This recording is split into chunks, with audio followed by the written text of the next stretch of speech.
বারবার চেষ্টা করার পরেও যখন অসফলতা আসে তখন আমরা সম্পূর্ণভাবে ভেঙে পড়ি, দুঃখী হয়ে যাই। আমরা প্ল্যান করি, পুনরায় চেষ্টা করি, তবুও অসফলতা আসে। এমন অবস্থায় দুঃখী হয়ে যাওয়া খুবই স্বাভাবিক। এমনটা সবার সাথে হয়।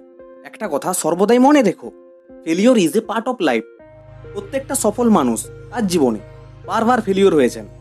ফেলিওর তো সবাই হয়। এবার কেউ কেউ কামব্যাক করে আর কেউ হাল ছেড়ে দেয়। প্রত্যেকটা অসফলতার পর নিজেকেই 3টা প্রশ্ন করুন। 1, এই অসফলতা থেকে আমি কি শিখলাম? কি আমার ভুল ছিল? 2 নম্বর, আমি কি এই কাজে সত্যিকারের নিজের 100% দিয়েছিলাম? 3 নম্বর প্রশ্ন, নেক্সট বার যখন আমি চেষ্টা করব তখন কোন কোন বিষয়গুলো আমাকে খেয়াল রাখতে হবে?